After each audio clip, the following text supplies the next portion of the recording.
जिए बलोच,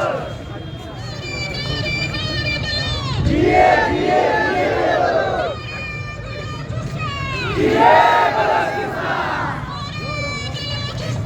जिए बलोचिस्तान, बंद करो, बंद करो, बंद करो,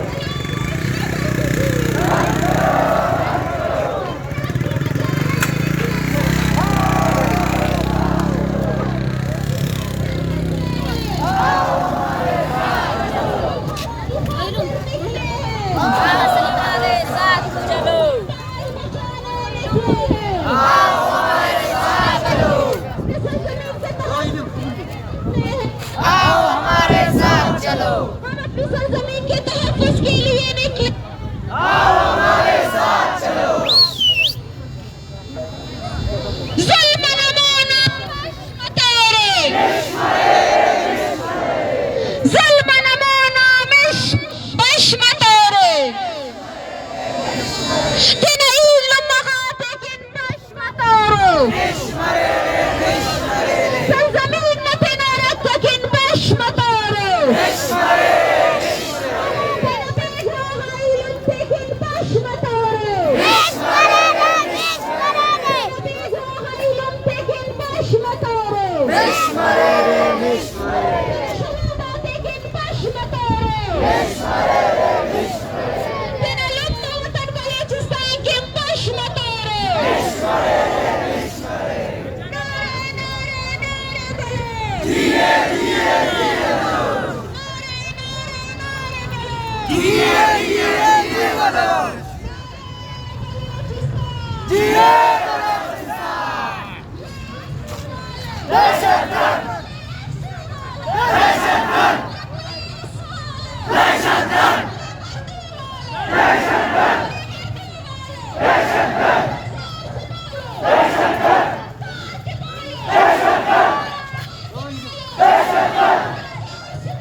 सिचुएशन नॉर्मल भी शो 4-5 घंटों की मत कोशिश कर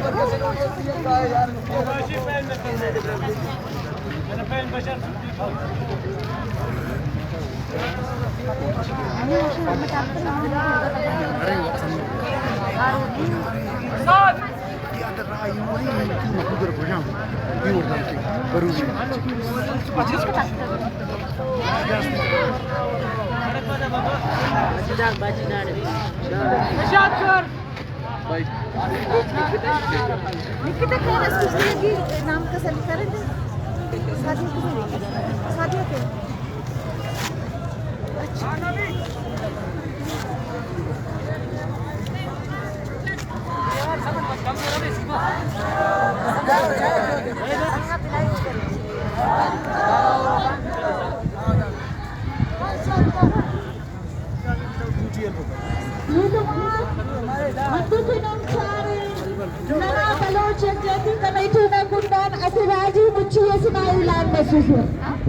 बलोच यकजहती कमेटी ने राजू मुच्छी का ऐलान किया, जिसकी जगह हमने ग्वादर में डिसाइड किया, क्योंकि ग्वादर हमारी सरजमीन का एक हिस्सा है, बलोच सरजमीन का एक हिस्सा है, बलोचों का घर है।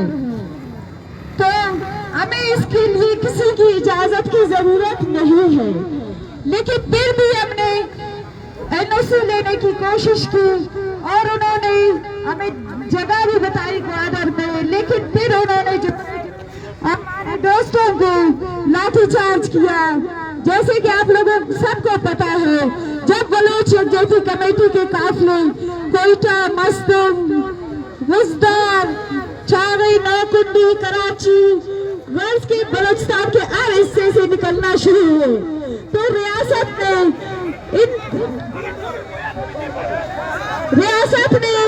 इन लोगों पर अंधाधुंध फायरिंग किया। हमारी शान की टीम, शान का हमारा काफिला जब मस्तक में पहुंचा, तो रियासती कारिंदों ने हमारे कारा पे फायरिंग की, हमारी गाड़ियों के टायर बस्ट किए, हमारे 12 नौजवानों को गोलियां मारी, जिनमें से 4 की हालत बहुत ज्यादा क्रिटिकल थी। उनमें से 4 आज भी सिविल हॉस्पिटल के ट्रॉमा सेंटर में एडमिट है और उनमें से एक कोमा में है, 4 दिनों से उसको होश नहीं आया। हमारी जो लीडरशिप है, डॉक्टर मारन बलोच, डॉक्टर सबिया बलोच, शाजी सिद्दीकुल्लाह, वो सब जो है ग्वादर में माहसरे में है। ग्वादर को रेड जोन बना दिया गया है बलोचों के लिए, वहाँ से ना किसी को निकलने दिया जा रहा है और ना ग्वादर में किसी को दाखिल होने दिया जा रहा है। कलार में जब और मार्च के काफिला पहुंचा, तो वहाँ एक नौजवान को शहीद किया गया। उसके बाद वक्तन फरोख्तन कलार जो तुर्बत का एक मकाम है, वहाँ पे फायरिंग होती रही और हमारे नौजवानों को किए गए। इसके खिलाफ बलूचिस्तान भर में बलोच यकजहती कमेटी की तरफ से फिर अमन मुजाहिरों का इनेकाद किया गया। बलूचिस्तान भर में जिसकी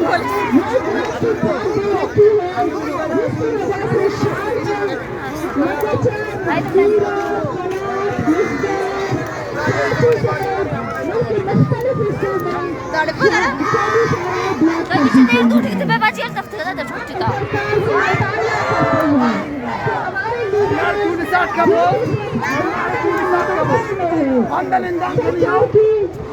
शान सरकार ने उन्हें, रियासत ने उन्हें नजरबंद किया हुआ है, उन्हें बाहिफाजत कोयटा पहुंचा दिया जाए। ग्वादर का पूरे मुल्क से राब्ता कट ऑफ कर दिया गया है।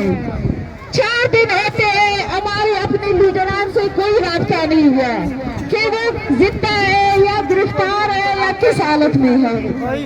सिग्नल ना होने की वजह से, इंटरनेट फोन की कनेक्शन ना होने की वजह से मुख्तलिफ खतरे, जिसकी वजह से बलोच यकजहती कमेटी शदीद तज़ब्ज़ुब का शिकार है और अपने लीडरान की वापस जिंदा सलामत आने तक या उनसे डायरेक्ट फोन तक कॉन्टेक्ट होने तक तमाम शराइत बंद रखने का ऐलान करते हैं।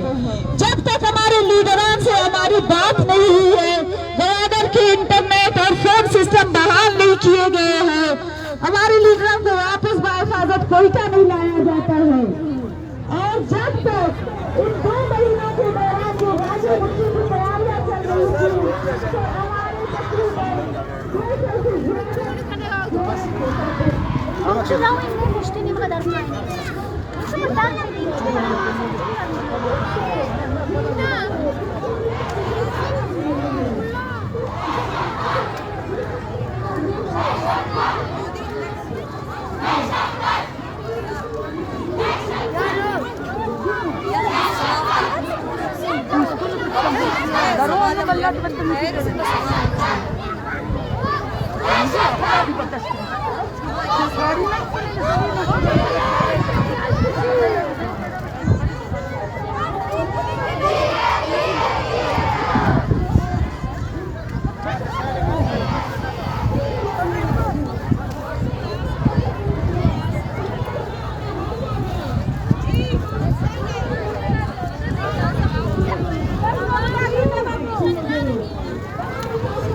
लेकिन हमारे सबर को मत आजमाए, हमारे बर्दाश्त को मत आजमाए।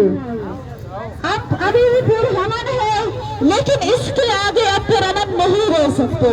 तो हमारी जो लीडरान है उनको बाहिफाजत कोयटा पहुंचाया जाए। गवादर में जो स्ट्रीट फायर किए गए हैं, वहाँ हजारों लोगों को जो गिरफ्तार किया गया, उन सबको, और उनके साथ साथ बलूचिस्तान भर में राजू मुच्छी या BIC के जो कारकुनान को गिरफ्तार किया गया, उनको फिर रिहा किया जाए, वरना हमारा रद्द अमल सख्त से सख्त तरीन होगा। और इसकी जिम्मेदारी सरकार कारिंदों पर, रियासत पर और बलूचिस्तान हुकूमत पर आएगी। फिर हमसे गिला ना किया जाए कि BIC ने तशद्दुद फैलाया या BIC के कारकुनान ने जो है इस तरह की मुजाहमत की। अब फिर हम मुजाहमत के आमी है, लेकिन आप अगर हम पे तशद्दुद करेंगे, मुसलसल जुल्म जुल्म करेंगे, तो हम भी उठ सकते हैं, हम सर झुका सकते हैं, सर झुका नहीं सकते। हमें और मत आजमाए। अभी जो सादिया बलोच आके आप लोगों से कुछ बातें करेंगी। सादिया बलोच।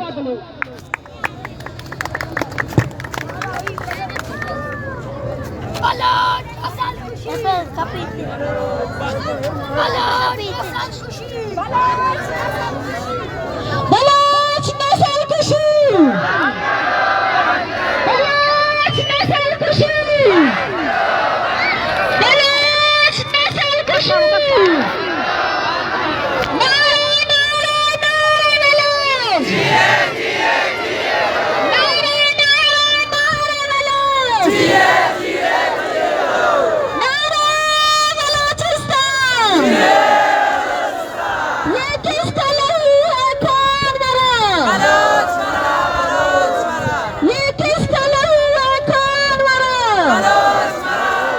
बलोच नस्ल कुशी।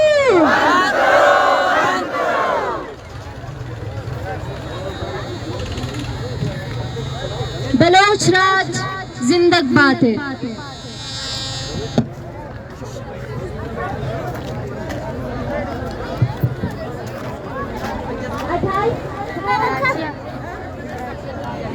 बलोच कौम की तारीख में न सिर्फ एक दिन में, बल्कि बदतहजीब दुश्मन ने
थे।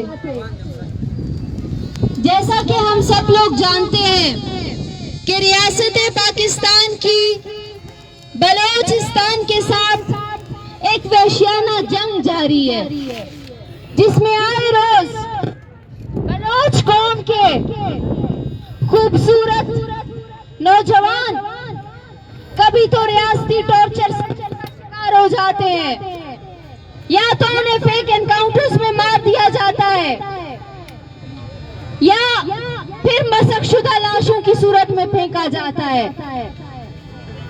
बलोच का वास्ता उस बदतहजीब दुश्मन के साथ पड़ा है कि जो किसी सूरत बलोच के लिए फलाही नहीं हो सकता। आप सब जानते हैं कि 28 मार्च को बलोच राजी मुच्छी का इनेकाद होने जा रहा था। इसके लिए बलूचिस्तान की सरजमीन गवादर को चुना गया, मगर इस रियासत को बलोच के इत्तेहाद से इस कदर खतरा था, ये बलोच के इत्तेहाद पे इस कदर बेचैनी का शिकार हुआ, इसको इतना खौफ हुआ कि इसने पूरे बलूचिस्तान में हड़ताल नाफिज कर दिया।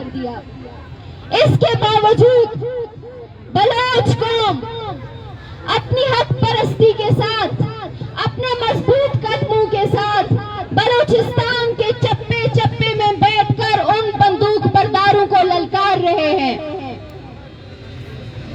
इस रियासत को शायद नहीं मालूम कि पुरअमन सियासत क्या होती है, या इंसानी हकूक की या अपनी कौम की सरजमीन की सियासत क्या होती है। हमें इन लोगों को बताना होगा कि ऐसा कभी नहीं हुआ कि गैर आकर किसी की सरजमीन पर काबिज हूं और बंदूक के जोर पर लोगों को दबाकर ये समझे कि हमने इस धरती को फतह किया है। आज बलूचिस्तान के कोने कोने में रियासत की बंदूक के आगे खड़ा हर बच्चा, हर बूढ़ा रियासत को ये बता रहा है कि बलूचिस्तान में तुम्हारी जड़ें किस कदर कमजोर है।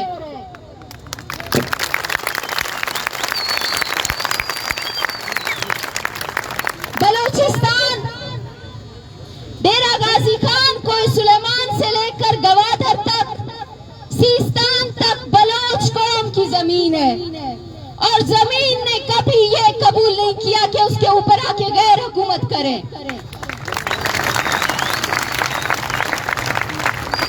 आप बंदूक के जोर पर, अपने एटमी ताकत होने के जोर पर बलोच को निशाना बनाकर कत्ल तो कर सकते हो, मगर जब तक आखिरी बलोच खत्म नहीं होता तब तक हम आप लोगों को ये याद दिलाते रहेंगे कि बलोच हमारी जमीन है, और हम अपनी जमीन के लिए छोटे बच्चे से लेकर बूढ़े आदमी तक नस्ल दर नस्ल खड़े रहेंगे। आप सब लोगों को मालूम है, शाल की सरजमीन समेत पूरी दुनिया में तमाम लोगों को मालूम है कि बलूचिस्तान का कौमी जिरगा होने जा रहा था। हम यहाँ से शाल के लोग गवाह हैं कि पुरअमन सूरत में अपना काफिला लेकर निकले थे, मगर यहीं से उन मुहाफिजों की गाड़ियों ने हमारा पीछा किया। उन्होंने मुतअद्दिद जगहों पर हमें रोका, हम पे लाठी चार्ज किया, खवातीन को तशद्दुद का निशाना बनाया।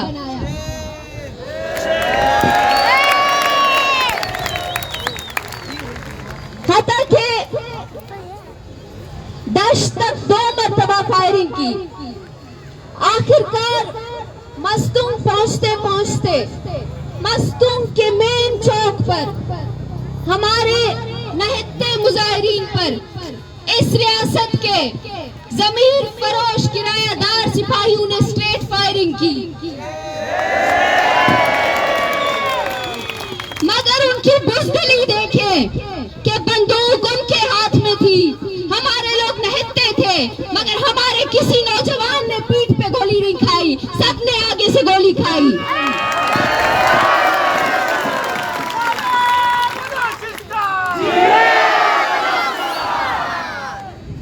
हम देखते हैं कि बलोच कौम का इस रियासत के साथ किसी सूरत फलाह मुमकिन नहीं। इस रियासत ने 70 साल तक बलूचिस्तान की सरजमीन पे कब्जा करके इसको अपने साथ चलाने की कोशिश की। कौमी धारे के नाम पर यहाँ अपने जंगी जराइम का जोन बनाया। इसी रियासत ने पंजाब में जबरन शामिल डेरा गाजी खान को 70 बरस तक लाहौर के साथ चलाने की कोशिश की, मगर वो नाकाम हुआ। क्योंकि आज जब इंसानी हकूक के लिए, जब रियासत के जबर के खिलाफ, जब अपनी कौम की बका के लिए निकलने का वक्त आया, तो डेरा गाजी खान के बलोचों ने बजाय लाहौर के बलूचिस्तान का रुख किया।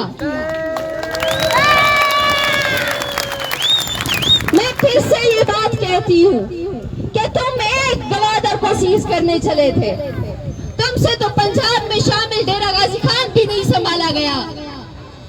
तुमने बलूचिस्तान के चप्पे चप्पे में बलोचों की नस्ल कुशी के लिए, बलोचों को मारने के लिए, बलोचों की जमीन पर कब्जा करने के लिए वो तरीके अपनाए, वो तरीके अपनाए कि आज जो पुरानी सियासत तलबा तक या यूनिवर्सिटीज तक महदूद थी, आज वो बलूचिस्तान की सरजमीन से लेकर डेरा गाजी खान तक घर घर तक पहुंच चुकी है।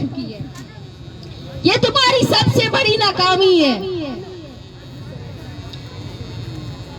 इस रियासत की इखलाकी जुर्रत देखें, इस रियासत की जुर्रत देखें कि मेरी ही सरजमीन पर मेरे ही वसाइल को लूटने के लिए बाड़ लगाकर बाहर बोर्ड लगाता है कि यहाँ पे गैर मुतल्लिका अफराद का दाखिला ममनू है और खिलाफ वर्जी करने वाले को गोली मार दी जाएगी।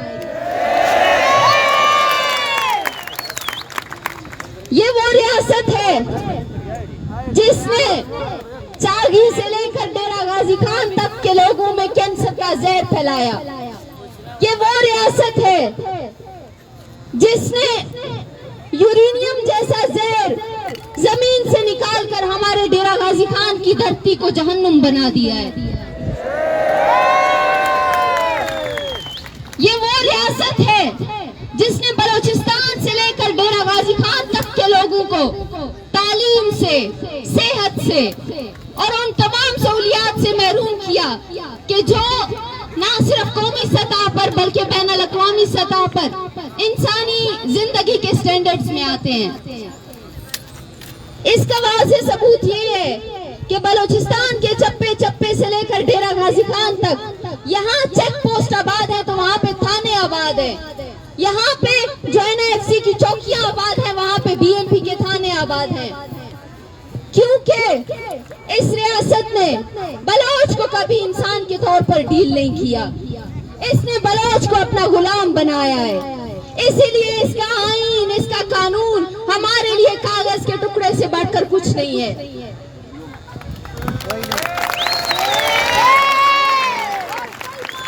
अगर ये रियासत अपनी तमाम तर मशीनरी, अपना तमाम तर जबर हम लोगों को मारने के लिए सर्व करती है, तो हम सबका भी फर्ज बनता है कि हम यूं ही इस रियासत के सामने खड़े हों और इसे बताएं कि तुम जंग का फैसला करने वाले नहीं हो, इस जंग का फैसला आवाम करेगी। बलोच कौम इस बात का फैसला करेगी कि बलूचिस्तान की सरजमीन बलोचों की है। हम देखते हैं कि इसी सरजमीन पर सिंध से उठकर जरदारी जैसे लोग, पंजाब से उठकर नवाज शरीफ जैसे लोग आकर सियासत कर रहे होते हैं, जलसे कर रहे होते हैं, हता कि यहाँ पे डेथ स्क्वाड्स के कारिंदे हुकूमत कर रहे होते हैं। मगर इसको खतरा हुआ कि बलोच अपनी सरजमीन पर एक पुरअमन इज्तिमा करने जा रहे हैं। इस बात से अंदाजा लगा लें कि ये एस्टेब्लिशमेंट किस कदर कमजोर एस्टेब्लिशमेंट है कि इसको नहत्ते लोगों के एक इज्तिमा से खौफ है, इसको एक डॉक्टर मारंग से खौफ है कि जिसने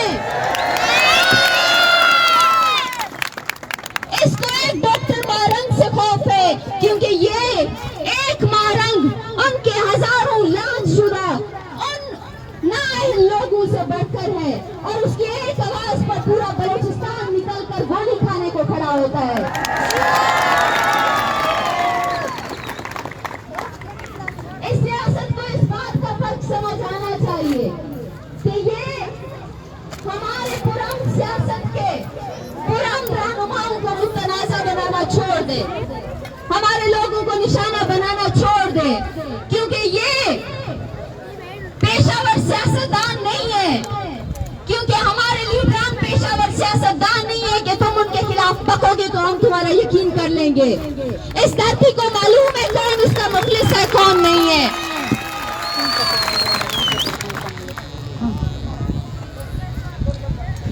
मैं आप सब लोगों को ये भी बताना चाहती हूँ कि इस सियासत ने ना सिर्फ ये कि हमें जबरो इस्तबदाद का निशाना बनाया, बल्कि इसने हमारी ही जमीनों को इंसानी फैक्ट्री के तौर पर यूज करके एफसी और अपनी दीगर एजेंसियों में लोग भर्ती किए।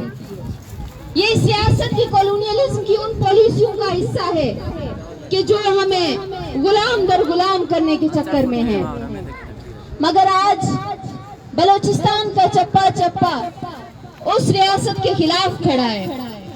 हम यहाँ से महज 14 कोचेस गए थे, हम गवादर तक पहुंच भी नहीं पाए, मस्तूम से लौट रहे थे। हमने वहाँ पे हड़ताल किया हुआ था, गाड़ियां रुकी हुई थी, लेकिन हमारे लौटने पर उन्हीं ट्रक के ड्राइवर्स अपने छत पे खड़े होकर विक्ट्री का निशान बना के खड़े हो गए। ये उस रियासत की शिकस्त है। इस रियासत की हर रुकावट हमें मजबूत कर रही है, और हमने इनकी बौखलाहट को, इनके डर को खत्म नहीं होने देना, और हमने अपनी कौमी जिम्मेदारी से पीछे नहीं हटना।